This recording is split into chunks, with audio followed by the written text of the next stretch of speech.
Bien, alors bonjour. Bonjour, Est-ce que vous pouvez en quelques mots vous présenter, s'il vous plaît? oui, bonjour. J'habite à Villefranche-sur-Saône. Je, je suis André Curmy, né à Villefranche Oui, en quelle année, si ce n'est pas indiscret? en 1926, le 15 janvier, Et où? à Villefranche. Oh, j'ai vécu à Villefranche. D'accord. Je suis une Caladoise, Pur, voilà. pur jus. Et oui, voilà. Et je crois que vous êtes né vers la place de la Libération. Oui, oui, oui, c'est vers c'était la place Carnot exactement. À cette époque-là, c'était pas la place de la Libération, c'était le Promenoir. Bah, bien sûr, puisque c'était avant la guerre. Oh, Donc il n'y avait pas de libération encore. non, non, Bah oui, d'accord. non, non. Et je crois que vous êtes né dans une maison particulière. Non, non, non, dans une grosse maison, Oui, mais à quel étage? au deuxième Au étage. deuxième étage. Au deuxième étage, on avait 5 grandes pièces, très froides l'hiver. Ah oui. Pour vous en donner un exemple, on avait une chambre avec mes sœurs, et quand on se levait pour aller satisfaire un petit besoin dans un pot de chambre, eh ben ça avait gelé la nuit. Ah ouais, d'accord. Alors vous voyez, Ah ouais. maintenant ça a tout été refait. La maison est belle. D'accord. Et cette maison, dans le futur, elle est devenue, je crois, une banque. Il y avait énormément de cafés dans le coin. Ah Quand oui. j'étais gamine, il y en avait 14. Et petit à petit, les cafés se sont transformés en banque, en caisse d'épargne, en crédit mutuel. C'est devenu des banques. Il ne reste plus que le moulin à vent, qui est et le café de Paris, qui sont des pubs, des... Oui, oui. Autrement, j'en ai vu de la viande saoule reprendre sa voiture. Il n'y avait pas de contrôle à l'époque.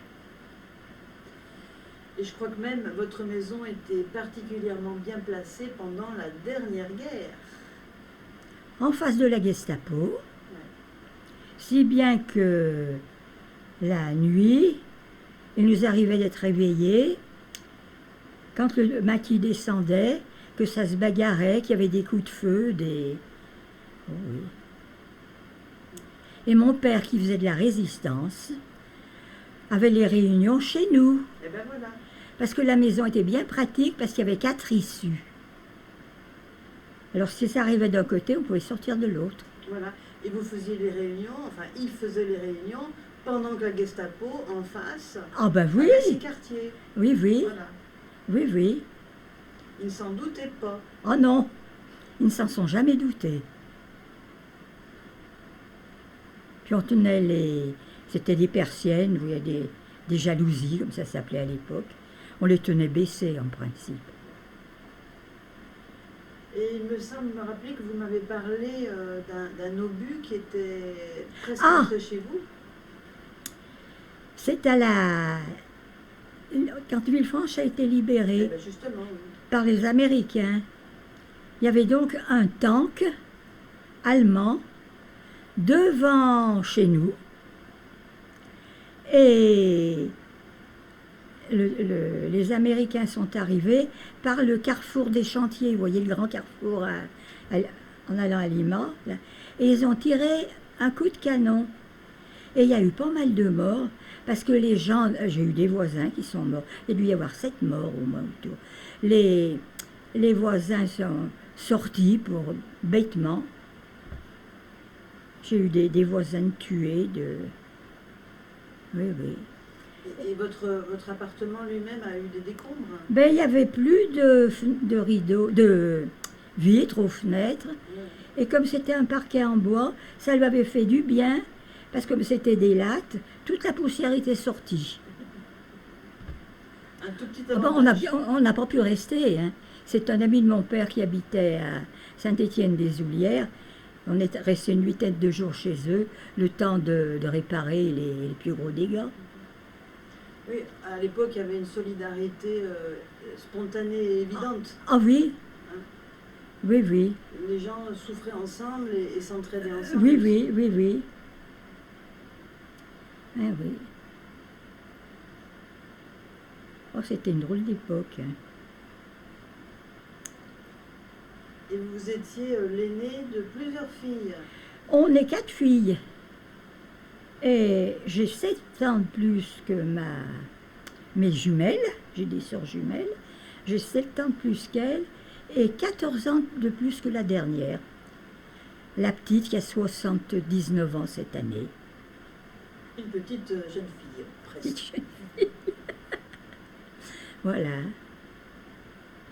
Et on est toutes veuves, sauf ma sœur, ma plus jeune sœur qui est divorcée.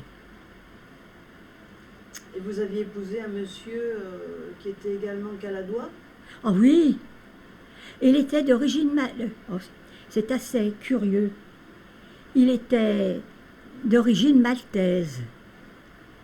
Parce que mon beau-père était né à Malte. Et puis alors, ils sont partis avec ses... Alors, du coup, il était anglais. Malte étant anglaise. Et il est parti à la guerre, il s'est engagé volontaire. Il était à ce moment-là, il était à Beaune, en Algérie. Si bien que quand il est venu faire la guerre en France, il a été naturalisé français. D'accord. Oui, oui. Donc votre fille est issue à moitié de l'immigration. Si on veut, oui. Si on veut. Si on veut. Oui, oui. Vous avez une seule fille. Vous avez une seule fille. Une seule fille. J'ai qu'une seule fille et qu'une seule petite fille qui ne peut pas avoir d'enfants. Donc les réunions de famille chez nous, ça se limite à 5. Mais vous êtes une grande famille, oui. Vous faites une cousinade, oui, oui, oui. Il y a du monde. Oui, parce que mes sœurs, elles ont été plus... il y en a une qui a 4 enfants, il y en a une autre qui en a 2, puis la dernière en a qu'une, mais ils ont tous des enfants, et même des petits-enfants, mais mes sœurs ont des petits-enfants, et même des arrière-petits-enfants. Et dites-moi, avec votre mari, comment est-ce que vous vous êtes rencontrés? Une petite histoire sentimentale. Oh, c'était un jour, pendant les vacances. J'avais commencé à travailler chez Vermorel, et on descendait à la plage, ma mère descendait, il y avait la plage, ma mère descendait avec mes sœurs, et j'allais les rejoindre en vélo. Et elle avait des amis, mon beau-frère Curmi, qui a 20 ans de plus que moi. Et quand j'ai vu mon mari, je me suis dit, c'est celui-là qu'il me faut. Et je l'ai eu. Voilà. C'était un beau jeune homme. Bon, ben, il était vraiment bien. Et dites-moi, vous êtes allé à l'école à Villefranche aussi? Je suis allée à l'école primaire Jean Monnet maintenant, sur le promenoir. Et puis après, je suis passée au collège Claude Bernard, qui est devenu Jean Moulin. Et à l'époque, il y avait une différence entre le collège et le lycée, c'est qu'au lycée, les professeurs étaient agrégés. Et maintenant, je sais que jusqu'en 3e, c'est toujours collège, et puis après c'est devenu lycée. D'accord. Et vous avez fait toute votre scolarité à Jean Monnet? À Jean Monnet et puis au collège. Oui, mais toute votre scolarité au collège? Oui, jusqu'en première. Ah d'accord, et en première, qu'est-ce qui s'est passé? J'ai passé mon bac, je ne l'ai pas eu, ça m'a dégoûté, je me suis arrêtée. D'accord. Puis avec le niveau du bac, à l'époque, je suis rentrée n'importe où. D'accord. Et vous n'avez pas fait une partie de votre scolarité à Paris? Si. Oh, une année. Une année. Une année à Paris, chez ma marraine. J'étais chez ma marraine qui était directrice d'école à Courbevoie. J'allais à l'école au lycée Racine. Voilà. Et c'était en quelle année? En 1900, ma reine est morte en 1945, vous voyez, dans ces années-là. Ouais. J'ai dû faire l'année 44, quelque chose. Je me souviens plus même tellement ce que j'ai fait à Paris. Comme je ne me plaisais pas, l'école, c'était vraiment... m'avait pris une école un peu trop chic. C'était vraiment snobinard, vous voyez. Ouais. Des filles d'architectes, de chirurgiens, Et puis surtout, ils étaient parisiens et vous ne l'étiez pas. Et j'étais pas... Alors j'étais avec une... elle s'appelait Annick Denis, qui arrivait de sa Bretagne. Comme on nous a tombés toutes les deux, on est devenus amis. J'ai pas regretté Paris, vous voyez. Oui, mais c'était pendant l'époque de la guerre. Oui. Il y avait des bombes à cette époque. Je me souviens d'un mois de juin. Mais c'est bien simple, je suis rentrée de Paris en juin à cette époque-là. Toutes les nuits, Paris était bombardé. Hein. Et les bombes tombaient. Je l'ai vu. Parce que sur la terrasse, sur l'école, c'était une terrasse. Et quand il y avait des alertes, il y avait la directrice de l'école maternelle qui avait un garçon et une fille, et puis moi chez ma marraine. Alors on avait l'habitude, nous, pour mieux voir, on grimpait sur la terrasse. On s'est fait disputer plus d'une fois. Et j'ai vu de l'autre côté de Paris sauter un train d'explosifs qui a été bombardé. On parlait d'un feu d'artifice. D'accord. Et sinon, vous alliez dans des abris, non, souterrains, à Paris? On allait à la cave. À la cave? Oui, comme c'était une école. Oui. C'était un abri. Oui, oui. Et vous vous rappelez de votre retour de Paris sur Villefranche? La pire journée de ma vie. On est parti, il faut dire que c'était le 6 juin 1944, le jour du débarquement.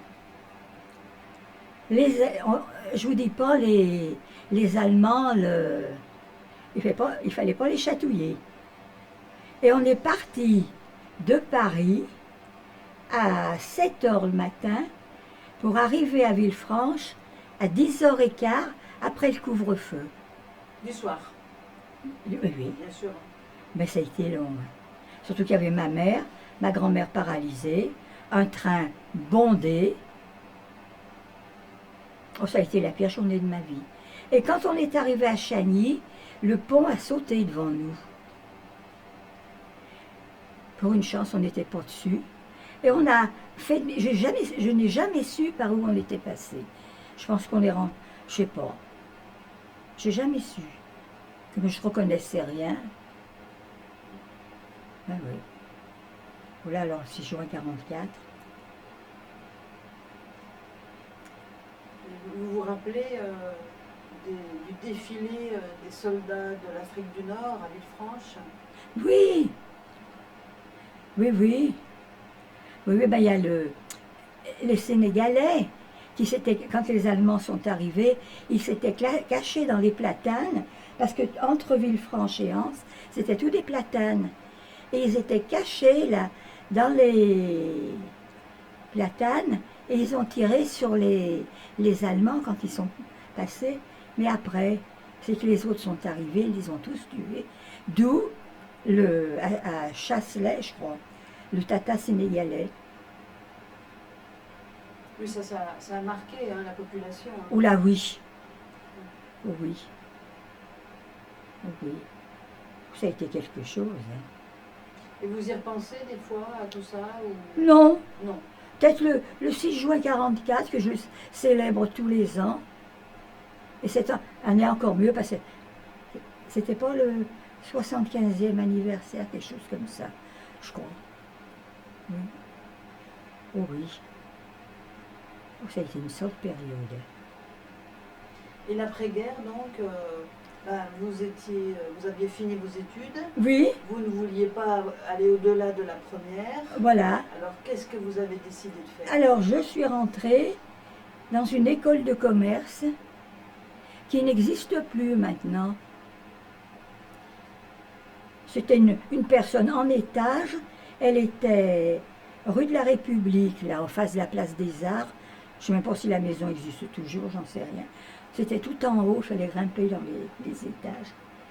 Et là, j'ai fait la comptabilité, sténographie et comptabilité. Oui. Parce que si j'ai bien compris, vous ne vouliez pas être une ouvrière. Ben, vous vouliez vraiment être mais comme secrétaire. je vous dis, le niveau du bac m'ouvrait pas mal de choses. D'accord. Mais vous aviez vous-même décidé d'être dactylographe?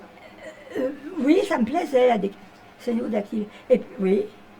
Et puis la comptabilité, heureusement, j'ai fini comptable. J'aimais bien la comptabilité. Vous êtes contente de votre vie professionnelle? Oh oui. Et est-ce que vous avez des souvenirs d'enfance comme ça qui vous Oh reviennent? oui. Mon premier souvenir d'enfance, j'avais 5 ans. C'était à Paris, à l'occasion de l'exposition universelle. C'était pas universelle, l'exposition coloniale de 31, à la suite de laquelle le zoo est resté. Ils avaient tout reproduit des villages africains, ils avaient mais le zoo a été créé à la suite de ça. À 5 ans, vous étiez à Paris en train de vous promener? Oh, ben j'y suis même allée à 2 ans. À 2 ans? Ben oui. Toujours par votre tante? Ma marraine qui venait me chercher, qui voilà. m'emmenait.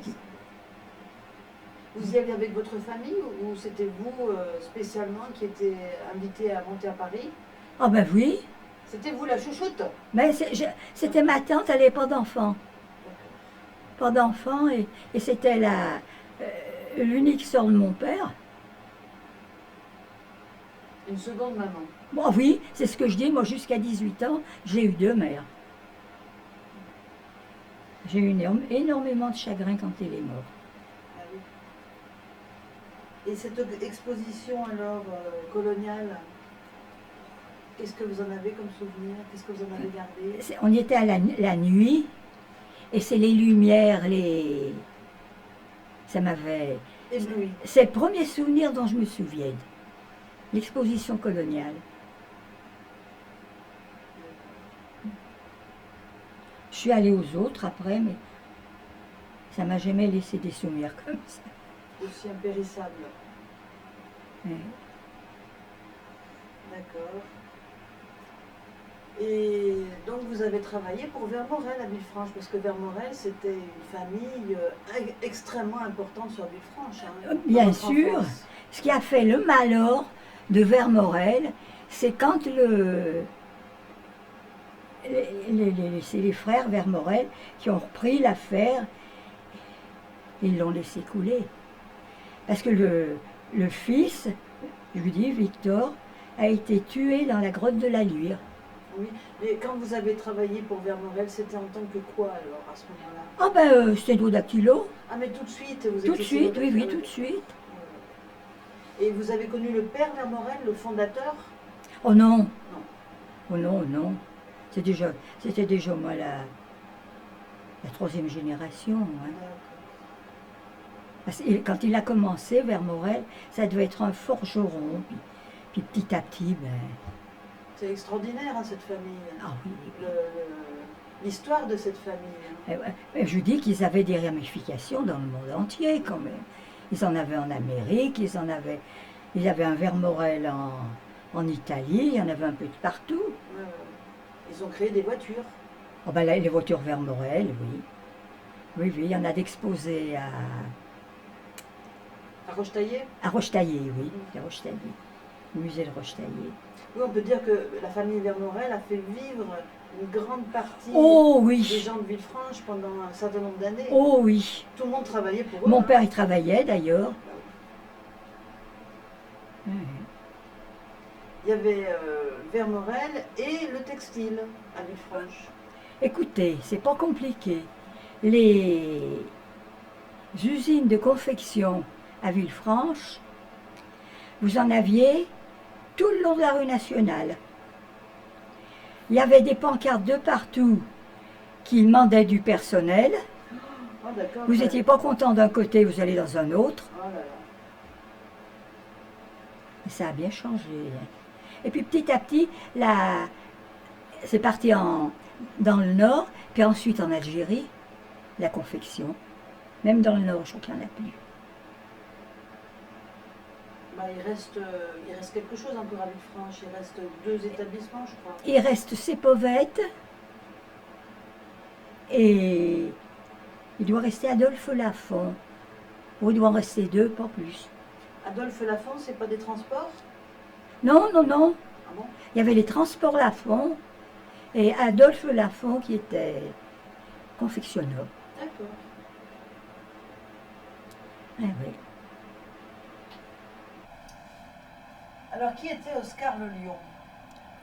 Bon, ça devait être une bande dessinée, quelque chose comme ça. Enfin, j'ai énormément lu dans ma vie. J'ai commencé par...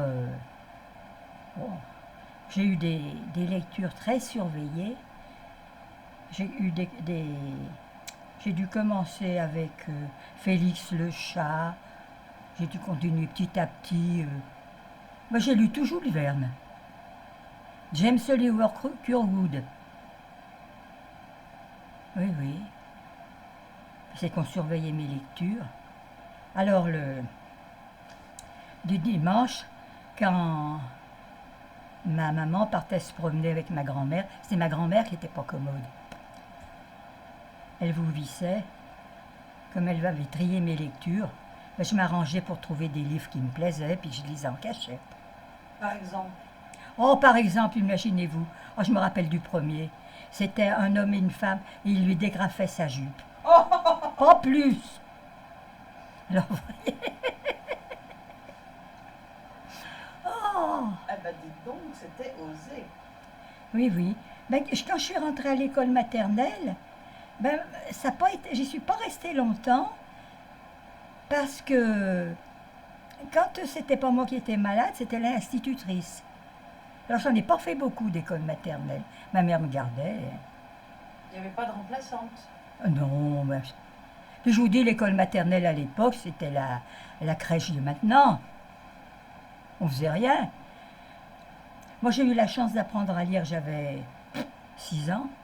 C'est pas possible. Mais ma marraine, c'est elle qui m'a appris à lire. Mais c'est quand même tard. Elle était institutrice. C'est tard, non? 6 Comme- ans.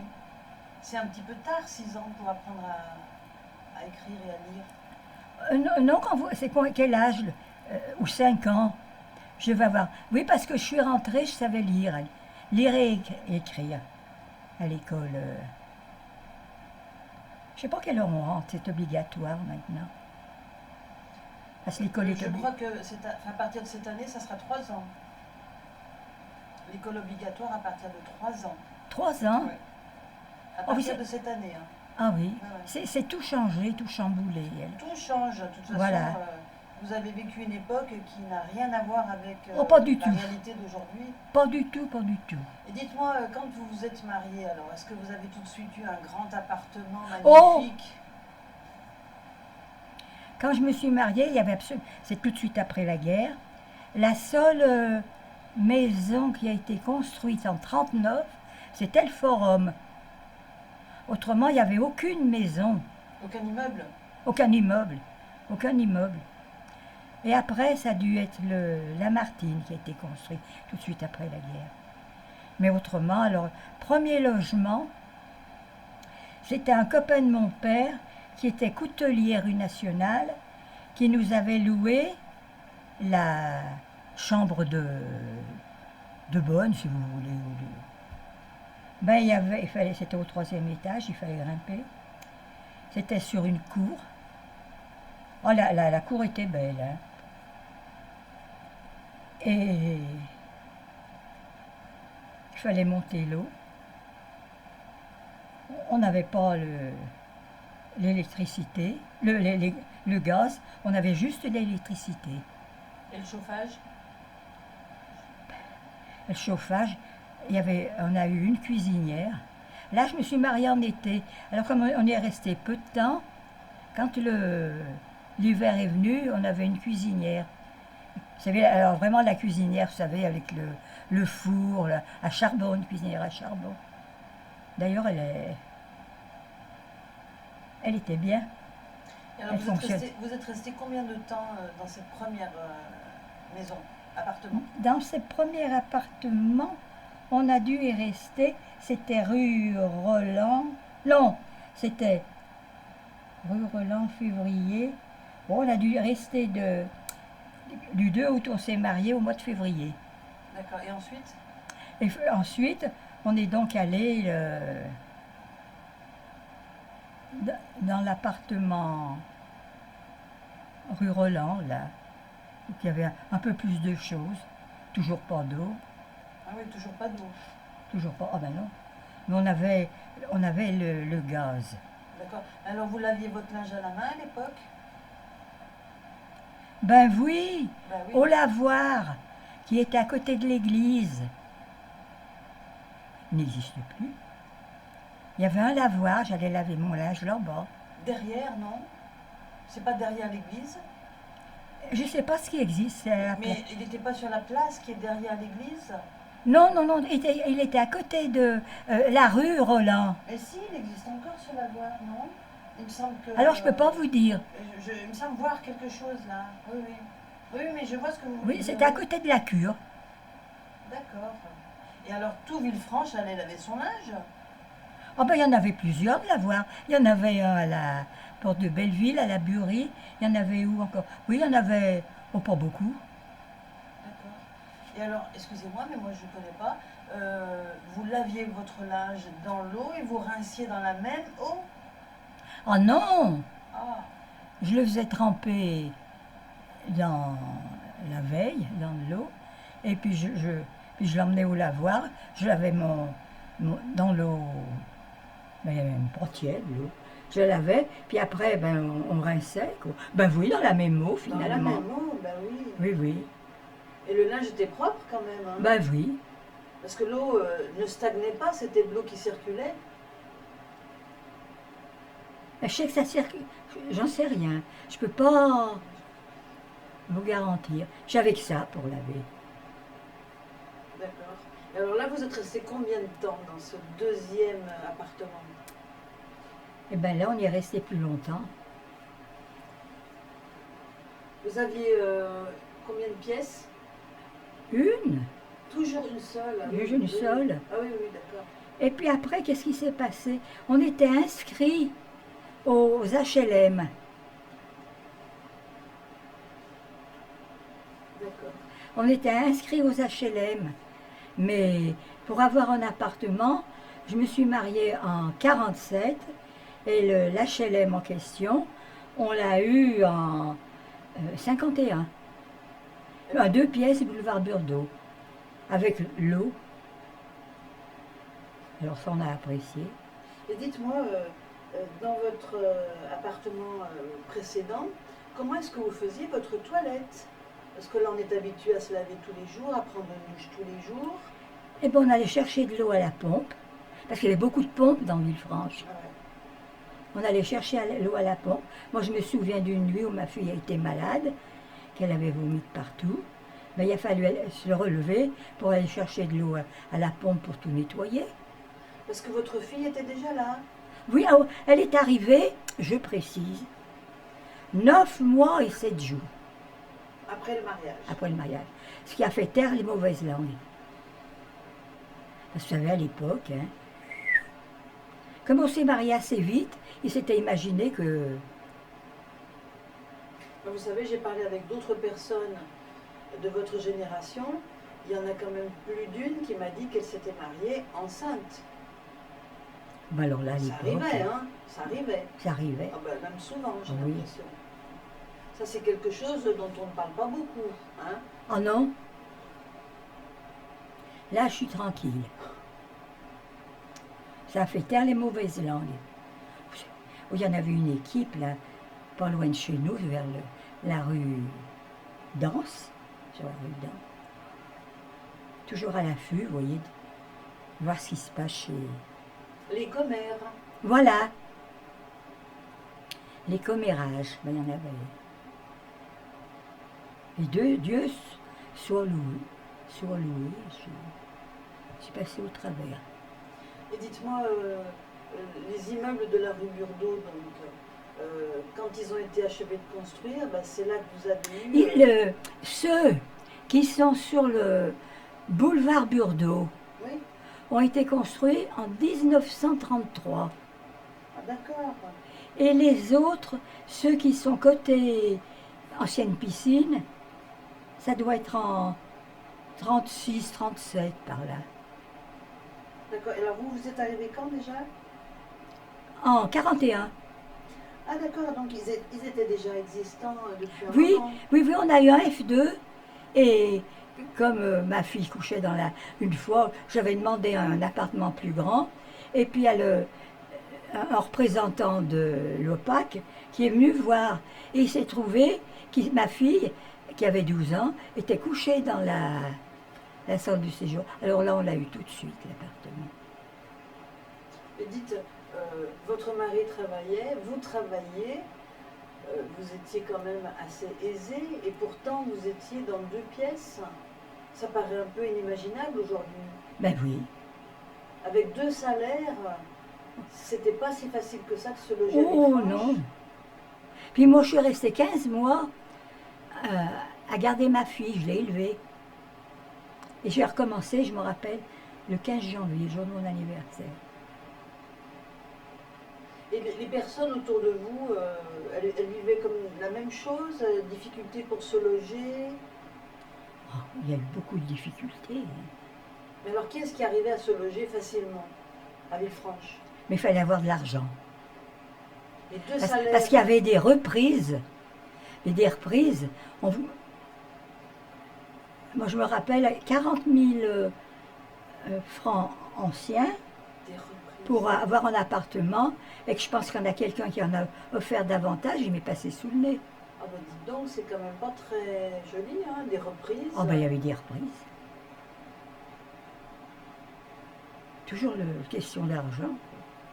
C'était légal de faire ça, c'était légal. Ouais, un petit peu. Ils avaient pris de mauvaises habitudes pendant la guerre, hein. Non, avec le marché noir et tout ça. Oh oui. Vous avez connu les tickets Oh. de rationnement? Oh là oui. On avait. Je vais vous dire une chose. Ils les ont supprimés, mais pas tous. Quand j'ai eu ma fille en 48, j'ai donné encore mes tickets de viande à la maternité. 3 ans plus tard. Oui. Puis après, ça a dû être fini, là, pour reprendre le courant. C'est quand ça s'arrête comme ça pour reprendre le fil, c'est long. Oui. Et est-ce que vous avez connu la faim?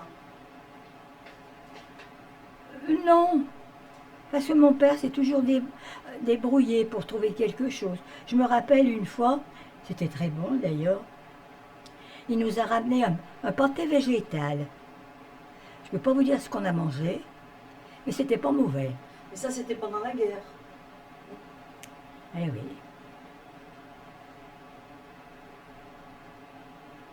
Mais est-ce que vous avez eu l'impression d'avoir manqué? Non, pas vraiment. Ah, puis il faut dire qu'à cette époque-là, en 40, on avait un jardin. Ah, voilà, voilà. Et vous savez où? Dites-moi. Ici. Parce qu'ici, les immeubles n'existaient pas.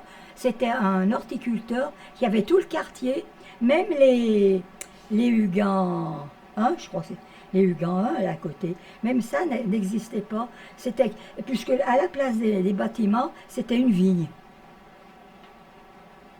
qui descendait sur la rue Loison de Chastelu. Et est-ce que tout le monde avait son petit bout de jardin à l'époque? Mais il y en avait pas mal, oui.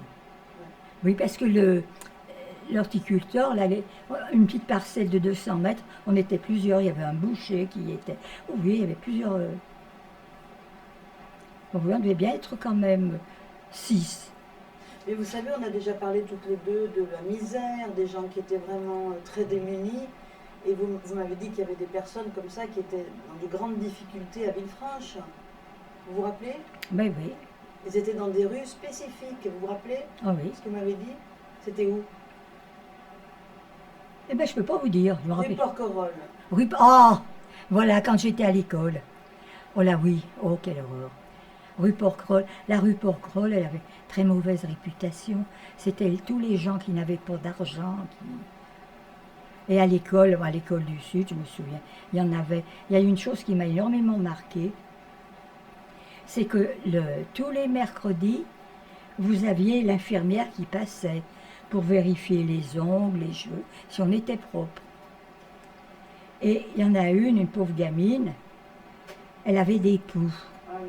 Ben, elle l'a rasée.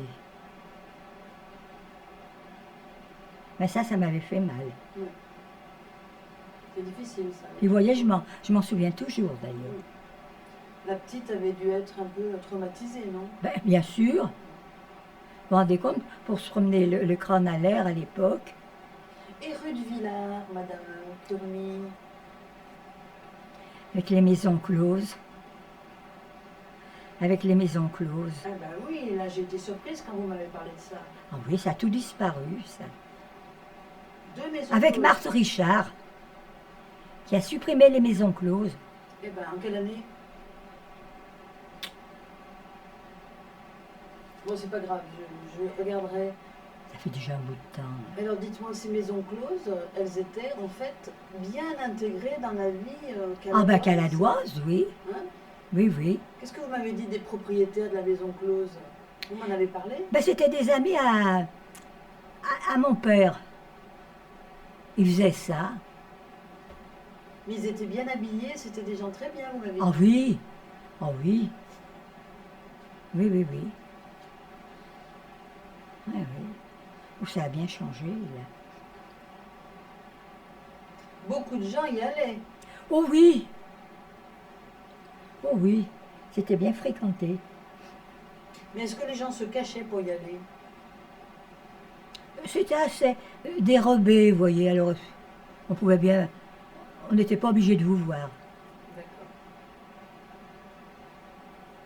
Et de temps en temps, donc, vous Elle- m'avez dit qu'elles étaient 6? Elle sortait ses filles. Voilà. C'était la Muguette, la patronne.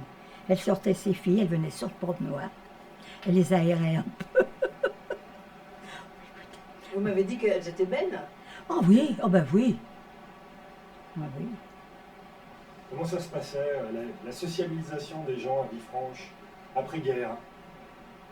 Après-guerre, oh, non, Est-ce que les gens allaient au café après Oui, le travail après le travail, oui, oui, oui, il y a même les femmes qui y allaient en confection. Elles allaient boire un verre de vin blanc le matin, D'accord. Ah, les femmes en confection.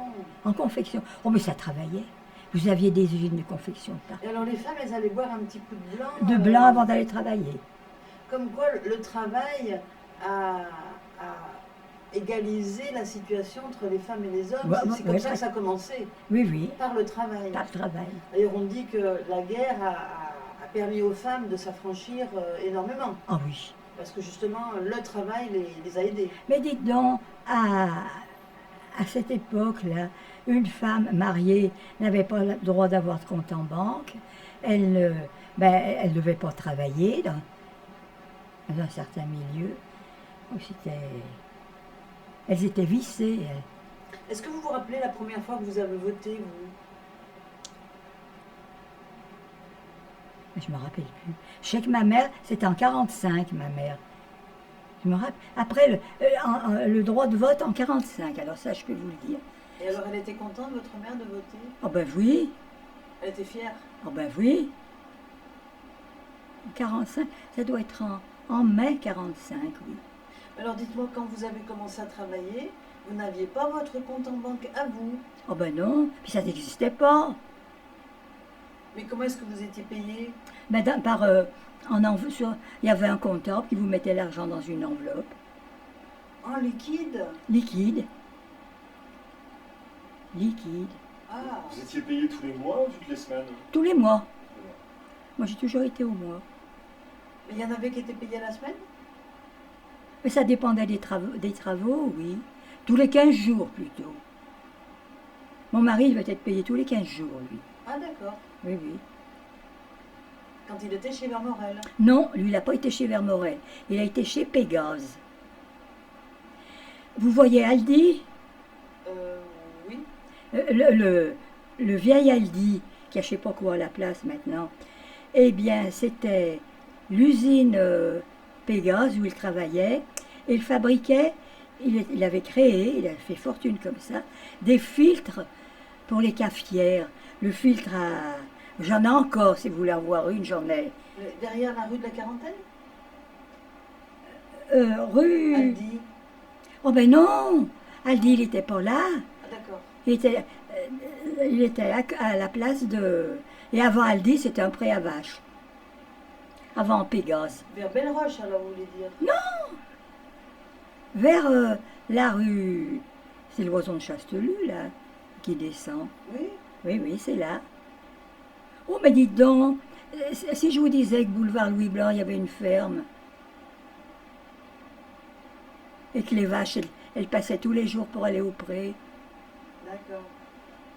mais ça a changé. C'est vers la gare. En haut de la gare. Oui, oui, oui. Comment, qui c'est maintenant? Ben c'est... Oh, zut. Carrefour Market qui doit être par là. On ressortait... C'était le nord de Villefranche, là. Hein? Oui, oui, C'était le oui. nord. C'était l'extrémité de Villefranche. Oui, oui, oui. Avec la rue Porquerolles qui était aussi tout à fait au nord. Et le carrefour que vous me disiez, il était presque hors de Villefranche, Voilà. non? En somme, Villefranche était enserrée dans ses remparts. Moi, je voudrais bien poser la question sur les gens, quand ils allaient au travail, ils commençaient à quelle heure le matin? Oh, ça dépendait. Moi, je commençais à 8 heures. Mon mari devait commencer à 7h30. Travailler jusqu'à quelle heure? Et puis alors, l'été, par contre, lui, ben, comme il était magasinier, il faisait très chaud. Alors, il commençait des fois à 4 heures du matin jusqu'à 2 heures de l'après-midi, là. Il y avait une souplesse dans les horaires. Voilà. Oui, oui. Et vous finissiez de travailler à quelle heure? À quelle heure vous finissiez de travailler? Oh, 6 heures. Moi, 6h15. Parce que le quart d'heure n'était pas payé, mais ça nous permettait, quand il y avait des ponts, par exemple pour l'Ascension, on avait notre pont, D'accord, vous récupériez. on récupérait. Et entre midi et deux, vous aviez 2 heures de pause? Entre midi et deux. Entre midi, oh ben on rentrait à la maison, on mangeait à la maison. Comme mon mari rentrait plus tôt, je préparais la tambouille le matin, puis c'est lui qui la mettait. On mangeait quand j'arrivais. Vous aviez le temps le matin de préparer à manger? Mais je me suis toujours levée très tôt, moi. Regardez maintenant, je me levais à 6 heures le matin. Oui, mais quand même, cuisiner le matin. Oui, oh ben oui, je vous dis, je mettais en route, puis mon mari continuait à midi quand il arrivait. D'accord. Oh, ben, on n'achetait pas tout fait, hein. Oh non, ça je sais bien.